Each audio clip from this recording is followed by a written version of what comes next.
बिस्मिल्लाहिर्रहमानिर्रहीम। अस्सलाम वालेकुम। आप देख रहे हैं हालात। मैं हूं सईद चौधरी। खत लिखने वाले जजों की एक मूव नाकाम हो गई है और नाकाम भी ब्रादर जजों ने बनाया उस मूव को। और ब्रादर जज भी वो जो किसी हद तक उनके हम ख्याल हैं। ये जो खत लिखने वाले जजेस हैं, जो मूव की मैं बात कर रहा हूँ, ये मैं सुप्रीम कोर्ट के जो 4 जजेस जिन्होंने खत लिखा था चीफ जस्टिस पाकिस्तान रियाई अफरीदी के नाम और जुडिशल कमीशन के अरकान के नाम पर, फिर एक जनाब मशवरा भी आ गया है कि जनाब जस्टिस सैयद मंसूर अली शाह साहब जो हैं, ये जनाब रिजाइन करके इस्तीफा देके वकला की जो तहरीक है 24 महीनी तरमीम के खिलाफ, उसको लीड करें। सवाबी में जलसा हुआ है जनाब। ये जलसा कामयाब था या नाकाम था, और अली मीन गंडापुर ने वहां जो लबो लहजा इख्तियार किया है और हुकूमत और रियासत पे जनाब वो क्या उन्होंने कहा हम थूकते हैं, थू थू, ऐसी कुछ बातें की हैं उन्होंने। तो इस हवाले से उन्होंने ये रवैया क्यों इख्तियार किया। और इमरान खान ने जेल से जनाब आर्मी चीफ के नाम एक और खुला खत लिख दिया है। इस खत के क्या असरात होंगे, क्या जैसे पहले वाला खत जो है वो रद्दी की टोकरी में गया है, इसी तरह ये खत भी रद्दी की टोकरी में जाएगा या कोई मुस्बत जवाब भी आ सकता है। लेकिन इससे पहले 2 छोटे छोटे और मौजूआत हैं। एक तो मौजू ये है कि जनाब हुकूमत जो है इसने शबखून मारा है, और शबखून मारा है किसानों पे। इन्होंने जो गंदम की स्पोर्ट प्राइस होती है, सब्सिडी जिसे हम कहते हैं उर्फ आम में, वो किसानों को दी जाती है। जो रेट मुकर्रर किया जाता है सरकार की तरफ से, उसमें से कुछ रकम जो है वो जो ताजर होते हैं या फ्लोर मिलें होती हैं वो अदा करती हैं, और कुछ रकम जो होती है जिसको स्पोर्ट प्राइस कहते हैं वो जनाब हुकूमत अदा करती है। तो पिछली मरतबा भी इन्होंने 3900 रुपए पर 40 kg यानी 1 मन गंदम की कीमत जो है इन्होंने मुकर्रर की थी। पास्को ने जो वफाकी इदारा है उसने कुछ गंदम खरीदी थी, लेकिन सवाई हुकूमत ने एक दाना भी नहीं खरीदिया सी। और जब ये इनके चल रहे थे वहाँ अजलास वगैरह सवाई कबीना के, उस वक्त भी मैंने ये बता दिया था जनाब ये अभी अजलास हो रहे हैं, लेकिन गंदम इन्होंने खरीदनी कोई नहीं है। और अब जो है वफाकी हुकूमत, इन्होंने जनवरी में एक खत लिखा था सवाई हुकूमतों को, और उसमें ये कह दिया था जनाब जो इस मरतबा जो है स्पोर्ट प्राइस जो है ये मुकर्रर नहीं की जाएगी। अब इसकी बाकायदा खबर भी आ गई हुई है कि जनाब ये फैसला किया गया कि इस मरतबा सब्सिडी किसानों को नहीं दी जाएगी, या गंदम पे सब्सिडी नहीं दी जाएगी। और ये IMF के साथ हमारा जो मुआहदा है उसकी वजह से जनाब हम जो है ये मजबूर हैं। जब गंदम की बुआई का मौका होता है तो उस वक्त तो जनाब हुकूमत ये ऐलान करती है कि एक एक दाना हम खरीदेंगे किसानों से। पिछले साल भी किसानों का बड़ा नुकसान हुआ। 3900 रुपए कीमत मुकर्रर थी, सरकारी रेट जो मुकर्रर था। तो इनसे गंदम खरीदी नहीं गई, तो उन्होंने किसी ने 2500, किसी ने 2900, किसी ने 3000, 3200, इससे ज्यादा किसी की जो रेट है किसी किसान को नहीं मिला। अब जो मैं कहूँ शबखून में क्यों कह रहा हूँ इसको, शबखून में इसलिए कह रहा हूं कि पहले तो इन्होंने जनाब जब जो गंदम की बुआई का सीजन था तो जनाब वजीर आला पंजाब जो है इन्होंने भी जनाब ये कहा कि जनाब आपके साथ नाइंसाफी नहीं होगी वगैरह वगैरह। और वफाकी हुकूमत की तरफ से भी कुछ इस तरह की बातें की गई, सिंध हुकूमत की तरफ से इस तरह की बातें की गई। लेकिन अब इन्होंने ये जब गंदम ये जो शबखून इसलिए है कि जब गंदम की बुआई का सीजन होता है या किसी भी फसल की बुआई का सीजन होता है, तो उस वक्त किसान जो मार्केट रेट होता है उसका, वो ये अंदाजा लगाता है कि जनाब अगर ये गंदम बोऊंगा या मैं कपास बोऊंगा या गन्ना बोऊंगा, जो भी फसल उसने बोनी होती है, तो वो ये कहता है जनाब उससे वो हिसाब लगाते हैं जनाब कितना मेरा खर्चा आएगा और कितना मुझे फायदा होगा और कितनी कीमत मिलेगी मुझे। तो ये बुआई के मौके पे बल्कि उससे भी पहले जो कीमत है उसका तयन किया जाना चाहिए, हो जाना चाहिए, ताकि किसान जो है वो उसके मुताबिक अपनी स्ट्रेटजी बनाए कि मैंने कितने खेत कितने एकड़ जो है ये गंदम जो है वो बोनी है, कितने एकड़ जो है वो कपास बोनी है, कितने एकड़ मैंने मकई बोनी है, जो भी सीजन के हिसाब से उसकी मैं बात कर रहा हूँ। अब इन्होंने अचानक ये कह दिया और किसान जो है वो ये बड़े परेशान है। अच्छा, ये जब सीजन था ना पिछली मरतबा जो किसानों के साथ हुआ था, तो शायद मैंने एक विलाग भी किया था इस पे कि जनाब उसके बाद ये किसान जो थे ये जरा दिल बर्दाश्ता थे। कि इस साल जो है ना गंदम की बुआई शुआई के हवाले से वो, फिर इन्होंने जो ज़िले इंतज़ामिया थी उसको बीच में डाला। अच्छा, ज़िले इंतज़ामिया मुतहर्रिक हुई जब इन्होंने हिसाब-किताब लगाया ना कि कितने एकड़ पिछले साल से कम है या ज़्यादा है, या कितनी तख़मीना लगाते हैं ना, कितनी पैदावार हासिल होगी इस साल हमें, तो इनको अंदाज़ा हुआ कि शायद कोई गड़बड़ ना हो जाए। तो इन्होंने फिर ज़िले इंतज़ामिया को इस्तेमाल किया, पंजाब की मैं बात कर रहा हूँ। तो इन्होंने जनाब किसानों को कहा कि जनाब ये फलां फसल की बजाय ये फसल बोएँ, गंदम बोएँ, गंदम बोएँ, गंदम बोएँ। और जब वो मुतहर्रिक हो गए उस वक़्त तक गंदम की बुआई जो थी ना, जिन्हों सी अगेती कहते हैं, अगेती, वो मुकम्मल यानी कि इब्तिदा में ही कर ली जाती है। एक होती है अगेती, एक होती है पिछेती। पिछेती बाद में, और अगेती जो है वो इब्तिदा में, शुरू में ही उसकी जो बुआई है वो शुरू हो जाती है। तो वो अगेती वाला सीज़न बंद हो चुका हुआ था। अब गंदम जो है ये ज़ाहिर है उसमें दाने-शाने बन गए हुए हैं, जिन्हों से कहते सिट्टे बन गए हुए ने। ते सिट्टे बनने तो बाद कीमत मुकर्रर करना ते किसान जिहड़े ने ਇਹ ਤੇ ਸ਼ਬ ਖੂਨ ਤੋਂ ਇਲਾਵਾ ਮੈਨੂੰ ਹੋਰ ਕੁਛ ਨਹੀਂ ਕਹਾਂਗਾ। ਕਿਸਾਨਾਂ ਨੇ ਯਾਰ ਬੜੀਆਂ ਉਮੀਦਾਂ ਲਾਈਆਂ ਹੁੰਦੀਆਂ ਕਣਕ ਤੇ, शादियाँ, इन्हों से कहते हैं पंजाबी दाने पके चुक के, यानी गंदम की कटाई शटाई मुकम्मल होने के बाद जो है वो, उसके बाद ये इन्होंने कोई प्लानिंग की होती है अपनी शादियों का, मैंने अर्ज किया, बल्कि फिर ये कि लड़ाइयों का भी इन्होंने मौखर किया होता है कि जनाब दाने पके चुक के लड़ाई करांगे, 4 पैसे तो होंगे जेब च, सर्कल चलता है, पैसा जो है वो सर्कुलेशन में आता है। वो बहरहाल मुझे तो नुकसान ही नजर आया, किसानों का नुकसान तो है ही है। और फिर अगर किसानों ने स्टॉक कर ली, फिर ये छापे छुपे मारेंगे, दवा 144 लगा देंगे, जनाब स्टॉक नहीं कर सकते आप। तो फिर अगर किसान कामयाब हो गए तो फिर महंगी हो जाएगी गंदम, इन्हें बाहर से मंगवानी पड़ेगी, डॉलर खर्च करने पड़ेंगे, ज़र मुबादला खर्च करना पड़ेगा। पिछली मरतबा जी बड़े खुश हुए, जनाब 3900 रेट था और 2500 में, 2600 में, 3000 में जनाब जो है वो मूल्य उठा के ले गई गंदम। जब बीच के जो लोग होते हैं वो उठा के ले गए तो रोटी की कीमत कम हो गई। इस मरतबा अगर किसानों ने कोई ऐसी स्ट्रेटजी बना ली, वैसे अगर किसानों के पास पैसा हो ना बाजारों के पास, वो तो जितना एक फसल उठाते हैं उसमें से जो मुनाफा होता है, प्रॉफिट है, तो अगली फसल में लगा देते हैं। इसी तरह उनका गुजारा होता है। तो अगर उनके पास पैसा हो ना, थोड़ी सी बचत हो और वो स्टॉक करने की पोजीशन में हो, तो कहते ना फिर लग लो हो जाएगी। इस तरह की सूरत बन सकती है। पर अल्लाह बेहतर करे, किसाना ते भी रहम करे, अवाम ते भी रहम करे, हुकूमत ते भी रहम करे। और दूसरा हमारे एक दोस्त है रज़वान रज़ी साहब, रज़ी दादा के नाम से मशहूर है, आप में से ज़्यादातर लोग उन्हें जानते हैं। उन्होंने जनाब एक ट्वीट कर दिया, ये आज से horse and cattle show Lahore में शुरू हो रहा है। तकरीबन 30 साल के वक्फे के बाद ये शो जो है ना ये शुरू हो रहा है। वैसे लाहौर जो बड़े इवेंट हो रहे हैं आजकल इतने, वो जो न्यूजीलैंड की टीम है, वो 3 मुल्की जो टूर्नामेंट नहीं हो रहा, वो जो सीरीज है वो शुरू हो गई हुई है। और फिर 19 फरवरी से जो चैंपियंस ट्रॉफी है उसका आगाज हो रहा है, लाहौर में मैचेस हैं। तो बहरहाल हॉर्स एंड कैटल शो भी आज से शुरू हो रहा है।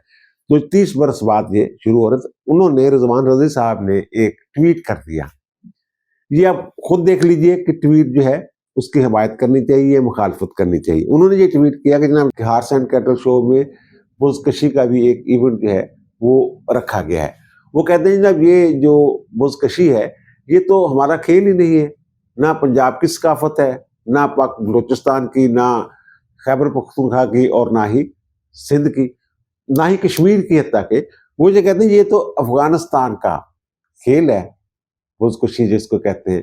तो ये यहाँ इसकी समझ नहीं आ रही, इसकी बजाय बैलगाड़ी जो है, बैलगाड़ियों की दौड़ होती है पंजाब में, बड़ा रिवाज है इसका देहातों में, तो जनाब वो रख लीजिए। तो इसमें जनाब जो है ना लोग, जो हुकूमत में शामिल लोग हैं, यानी जो हुकूमत के हमदर्द, उनके देखने वाले या चाहने वाले हैं, या उनकी ट्वीट को रिएक्ट करने वाले लोग हैं, वो उधर भी हैं और पीटीए वाले भी। अब वो जनाब उनके ऊपर चढ़ाई की हुई है इन्होंने कि जनाब ये जो है ना आप जो तस्सुब फैला रहे हैं। वैसे वो अफ़गानों के हवाले से रज़वान रज़ी साहब का जो एक ख़ास नुक्ता नज़र है। बहरहाल वो अपनी सोचे, लेकिन ये वाला जो मामला है इसमें आप देख लीजिए कि वो किस हद तक दुरुस्त है और किस हद तक गलत है। ये जो हो रहा है ना हॉर्स एंड कैटल शो, ये ज़ुल्फ़िकार अली भुट्टो के दौर में शुरू हुआ था, अवामी मेला के नाम से, और सनती नुमाइश भी साथ लगती थी। मैं छोटा सा होता था, मैंने खुद एक आध मरतबा वो देखा हुआ है। ਪਿੰਡੋਂ ਆਉਂਦੇ ਹੁੰਦੇ ਸੀ ਯਾਰ ਸਪੈਸ਼ਲ ਇਹਨੂੰ ਦੇਖਣ, ਜਿਹੜਾ अवामी मेले ਨੂੰ। और वहाँ पे जनाब वो लगे होते थे मसनूआत, मुख्तलिफ मसनूआत की भी नुमाइश होती थी।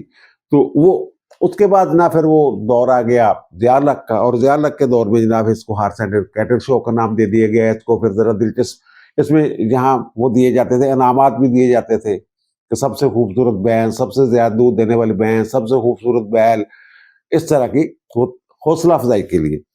तो ये फिर इसमें इसको ज़रा और दिलचस्प कर दिया गया। फिर वो जनाब कोई आगे गोल्डन साहब, सुल्तान गोल्डन, वो गाड़ियों पे जंप करते थे। फिर एक मरतबा जनाब वो मोटरसाइकिल खुजा में चलाने वाला मुजाहरा, इस तरह का ना इसको दिलचस्प बना लिया गया था हार्स एंड कैटल शो को।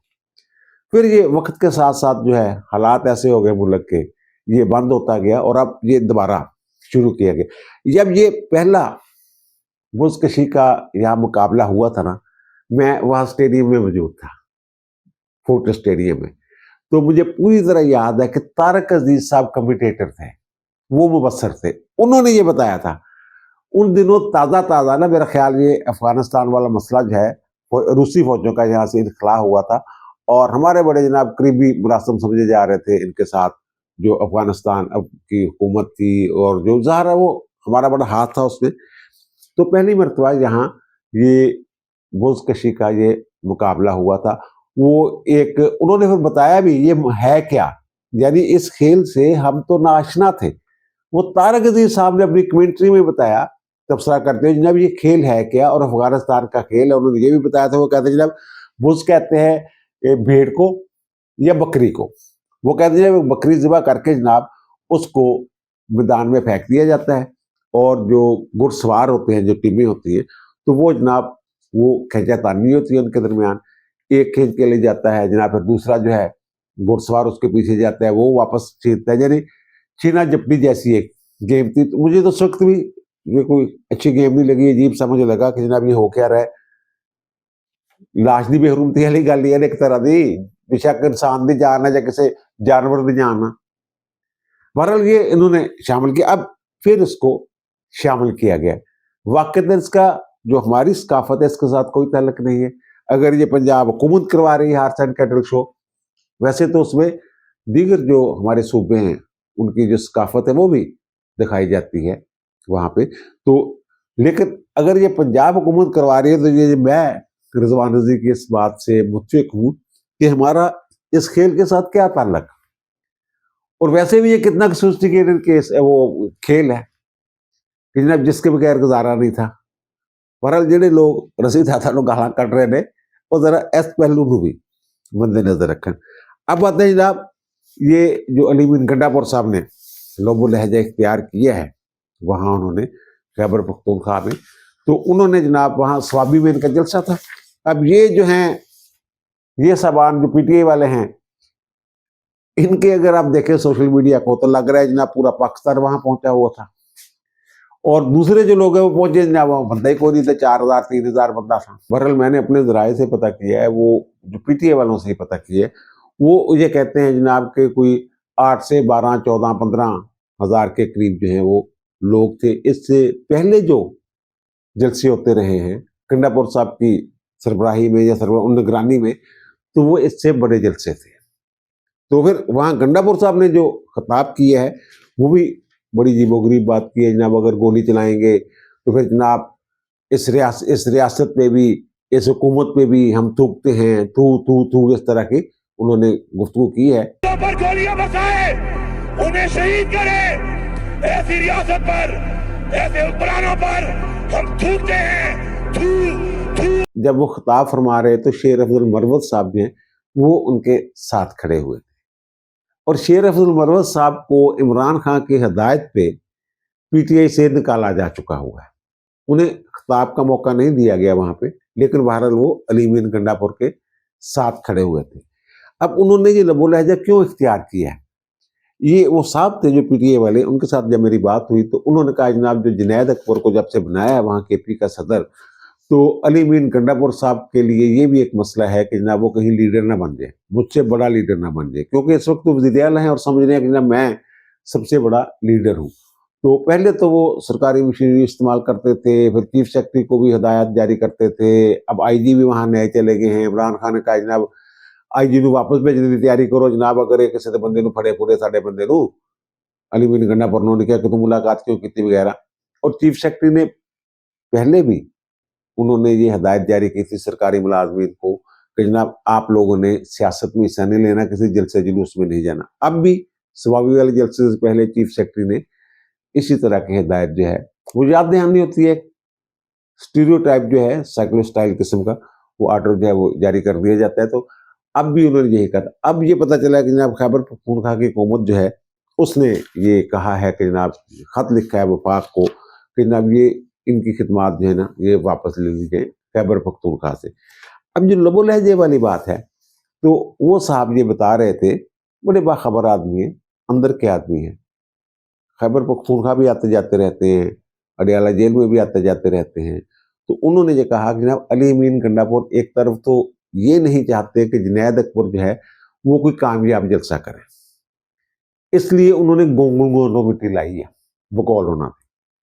और दूसरी तरफ वो ये भी नहीं चाहते कि इमरान खान उनसे नाराज हो, तो इसलिए जो उन्होंने अमली तौर पे वो जो जलसा है जो जलसी हुई है छोटी सी, उसकी वजह अली अमीन गंडापुर साहब हैं।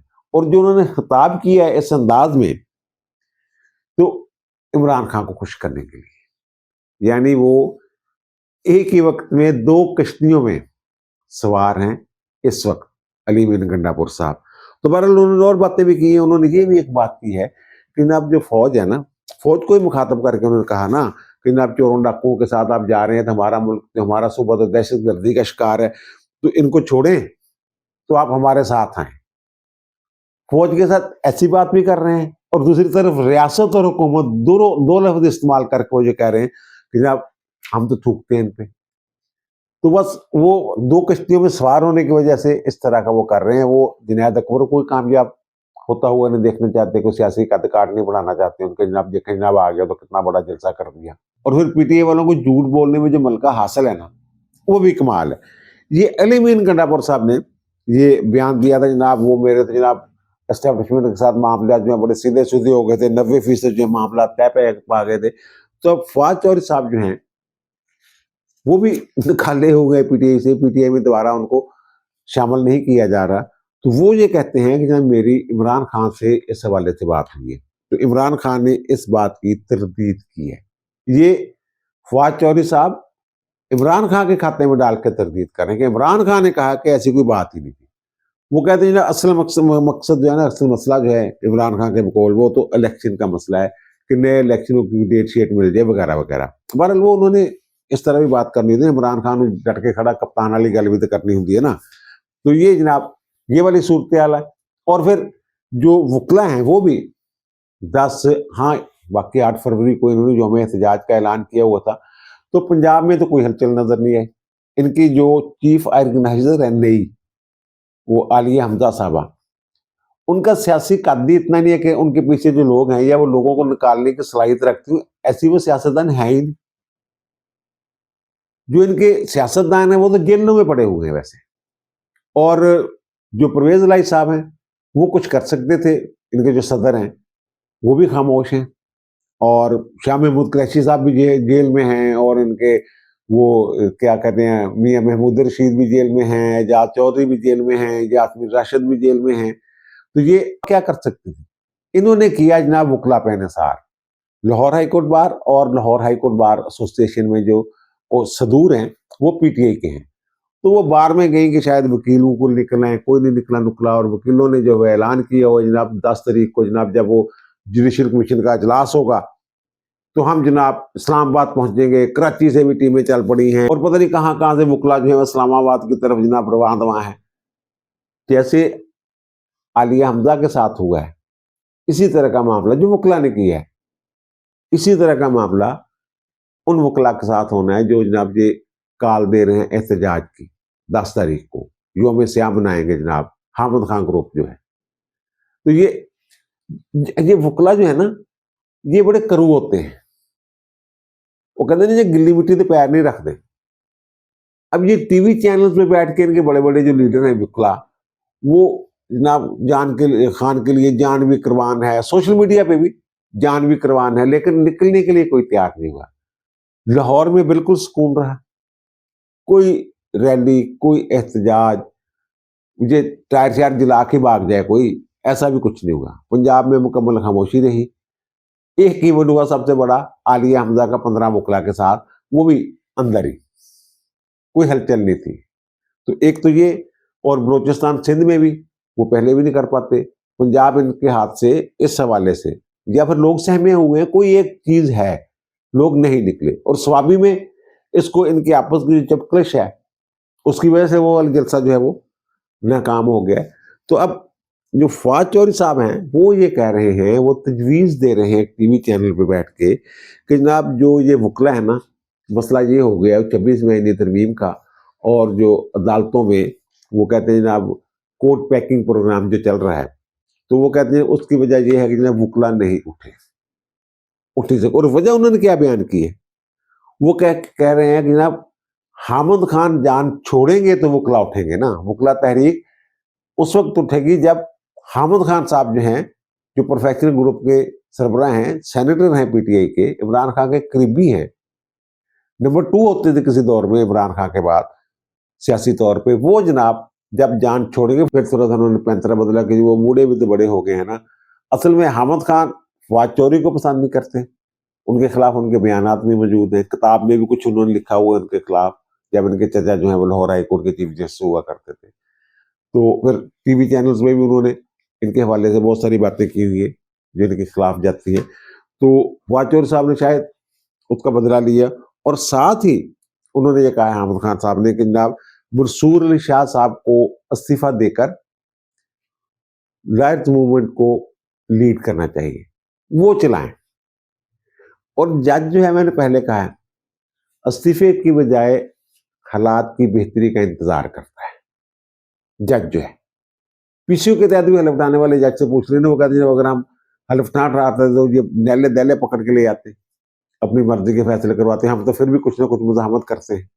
हमने तो पीसीयू के तहत हलफ उठाने, खासतौर पर चीफ जस्टिस साहब जो होते हैं, हमने तो बहुत सारी जनाब उनसे जो है वो यकीन दहानियाँ ली हैं, उसके बाद हलफ उठाया। तो जज तो इस्तीफे देने वाले नहीं होते। बहरहाल ये फवाद चौधरी साहब ने ये तजवीज़ दी है। और दूसरा जो मैं खतों वाली बात कर रहा हूँ ना, कि जनाब खत जो है लिखने वाले जज जो हैं, तो ये अब मेरी खबर ये है ज़राए से कि जनाब ये 4 जजेस जो हैं, इन्होंने हम सलाह मशवरा होके ये चीफ जस्टिस के नाम खत लिखा।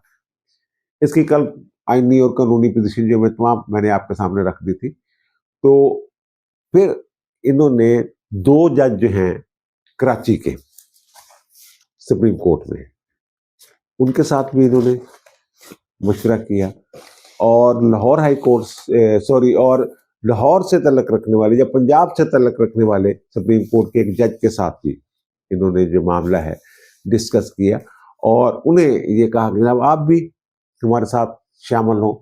तो उन्होंने मेरी इत्तला के मुताबिक ये इनके साथ वो दस्तखती मुहिम या ख़तों वाली जो मुहिम है, उनके ख़तों पे वो उन्होंने फरीक बनने से उन्होंने माजरत कर ली। उन्होंने जब हाँ आपकी बात तो ठीक है, जो आप कहते हैं 26 महीने तरमीम से जनाब रौला चौला तो बड़ा पड़ा हुआ है, ये जनाब अपनी मर्जी के जज भी ला रहे हैं, मनमानियाँ भी कर रहे हैं, और हम भी रेगुलर बेंचों के तौर पे काम किए जा रहे हैं, तो हमारे पास तो जनाब वो आईनी मामला ही नहीं आता, वगैरह वगैरह इस तरह की बात।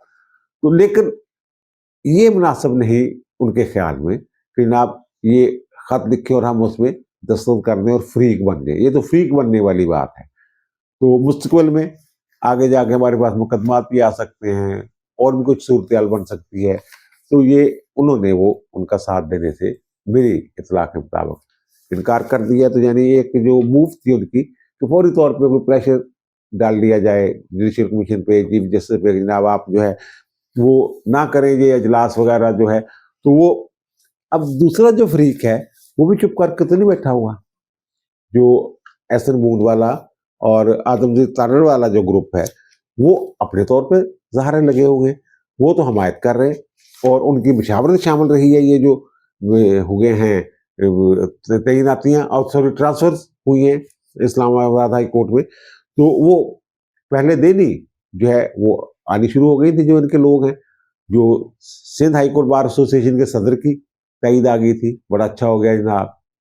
Balochistan high court bar association के सदर की आ गई थी, पंजाब बार काउंसिल की आ गई थी, फिर सुप्रीम कोर्ट बार एसोसिएशन के सदर ने बयान दे दिया था, फिर पाकिस्तान बार काउंसिल में तो है ही ये बैठे हुए एतनून लोग। तो वो अब जनाब वो जो है वकला की तहरीक 10 को जनाब इन्होंने करना ना वहाँ एहतजाज। तो ये जो सुप्रीम कोर्ट बार एसोसिएशन के सदर है ना उनकी, और जो Balochistan high court bar association के सदर हैं उनकी जनाब मुलाकात हुई है चीफ जस्टिस पाकिस्तान के साथ भी, और chief justice Islamabad high court आमर फारूक के साथ भी। और ज़ाहिर है फिर इन मुलाकातों में यही इशू जो है, ये ज़ाहिर है इन्होंने कहा होगा जनाब हम तो हाँ, जो प्रेस रिलीज जारी की है ना उन्होंने उसमें यही कहा है कि ये जनाब बड़ा खुशाइंद है ये जो ट्रांसफर हुई है इस्लामाबाद हाई कोर्ट में, लाहौर हाई कोर्ट से, सिंध हाई कोर्ट से, बलूचिस्तान हाई कोर्ट से। और उन्होंने कहा जनाब ये जो तैनातियां हैं ये वक्त की ज़रूरत है जो ट्रांसफ़र हुई है, और इसको सराहा है उन्होंने। तो ज़ाहिर है उन्होंने अपना जो वज़न है वो तो डाल दिया है इन तबादलों के हक़ में, तकर्रियों में हक़ में, और सुप्रीम कोर्ट में जो होने वाली तकर्रियाँ हैं उनके हक़ में। इनकी जो दाल है ये गलती मुझे नज़र नहीं आ रही। और इमरान खान का जो ख़त है उसमें बात करना मेरा ख्याल है ये वक़्त ज़ाया करने के मुतरादिफ़, उन्होंने कोई नई बात नहीं की, वही बातें जो पहले दिन से वो करते आ रहे हैं। ये जो खुला ख़त है आर्मी चीफ के नाम, तो आर्मी चीफ, ये खुला ख़त होता क्या है? जब बंदे की उस शख्सियत तक रसाई ना हो उस वक्त एक खुला ख़त लिखता है। ये एक तरह से बयान होता है जिसको खत खत खत कह के मीडिया चलता रहता है। ये खुला ख़त है, लिखा हुआ है उसके ऊपर खुला ख़त, तो वो एक बयान होता है। उन्होंने अपना रोना रोया जनाब मेरे साथ पता नहीं क्या हो रहा है, और मुझे उन्होंने जनाब मौत की कोठरी में डाला हुआ है, ये है वो, जबकि बिल्कुल उसके बरक्स है। मुझे जो टीवी ले लेते हैं, मुझसे अखबार ले लेते हैं, अदालत में ये बयान मौजूद है कि 16 टीवी चैनल देखते हैं ये, इनको देखने की इजाजत है, बाकियों के एक पीटीवी के अलावा कोई भी नहीं मिलता। साहब को 16 दो अखबार, और बैरक तोड़ के फिर इनके लिए वो जो चलने फिरने के लिए वॉक के लिए ना बनाया गया है, और फिर मशीनें दी हुई हैं इनको, तस्वीरें भी आ चुकी हुई हैं। तो ये खान साहब, मेरा तो ख्याल है कि एक दफ़ा इन्होंने खान साहब ने जिन्होंने वो जी मौत की कोठरी जो सिट के देख लें कि शायद इन्होंने पता लग जाए जनाब मैं सही जगह पर बैठा या गलत जगह पर मैंने की सलूक हो रहा है जेल। और फिर एक जनाब कर्नल साहब हैं वहाँ पे जेल में, वो बड़ी सख्ती कर रहे हैं। मेरा ख्याल वो तब्दीली हुई है, तो कर्नल साहब की हर जगह तो होंगे ने जनाब ਜਿਹੜੇ ਹਸਾਸ ਅਦਾਰਿਆਂ ਦੇ ਲੋਕ ਹੁੰਦੇ ਨੇ, ਉਹ ਜਿਨ੍ਹਾਂ ਦੀ ਨਿਗਰਾਨੀ ਨਗਰੂਨੀ ਵਾਸਤੇ ਅਮਲਾ ਸ਼ਮਲਾ ਜੋ ਹੈ ਉਹਨਾਂ ਦਾ ਮੌਜੂਦ ਹੁੰਦੇ, ਤੇ ਕਰਨਲ ਸਾਹਿਬ ਵੀ ਉੱਥੇ ਮੌਜੂਦ ਨੇ। ਤੇ ਜਨਾਬ ਖਾਨ ਸਾਹਿਬ ਨੂੰ ਇਤਰਾਜ਼ ਆ ਮਾਜ਼ੀ ਜਨਾਬ ਇਹ ਉਹਨਾਂ ਦੇ ਜ਼ਰੀਏ ਪਾਰਲੀਮੈਂਟ ਨੂੰ ਕੰਟਰੋਲ ਕਰਦੇ ਹੁੰਦੇ ਸੀ। ਇਸ ਖਤ ਦਾ ਵੀ ਕੋਈ ਨਤੀਜਾ ਨਹੀਂ ਨਿਕਲਣਾ। ਇਹ ਬਿਆਨ ਹੈ ਯਾਰ, ਖਤ ਨਹੀਂ ਹੈਗਾ। ਖਤ ਇਹ ਹੁੰਦਾ ਕਿ ਜਨਾਬ ਹੱਥ ਨਾਲ ਲਿਖ ਕੇ ਤੁਸੀਂ ਦਸਤਖਤ ਕਰਕੇ ਉੱਤੇ ਸਟੈਂਪ ਲੱਗੀ ਆ ਸੁਪਰੀਮ ਜੇਲ੍ਹ ਦੀ, फिर ਹੁੰਦਾ एक बयान ਨਾਲ ਗੱਲ ਕੀਤੀ ਹੈ ਉਹਦੇ ਜਿਹੜਾ ਨੇ ਉਹਦਾ ਅਕਾਊਂਟ ਹੈਗਾ ਐਕਸ ਦਾ, ਉਹ ਤੋਂ ਉਹਨਾਂ ਨੇ ਜਨਾਬ ਨੂੰ ਪੋਸਟ ਕਰ ਦਿੱਤਾ, ਜਾਂ ਵਕੀਲਾਂ ਨੇ ਗੱਲ करती बाहर आके जनाब ये गल्ला हुई। ये किहड़ा खाता? अब दीजिए मुझे इजाजत, इंशाअल्लाह मुलाकात होगी नए भी इलाके के साथ। अल्लाह ताला आप पर, मुझ पर, हम सब पर मेहरबान रहे। अल्लाह हाफिज।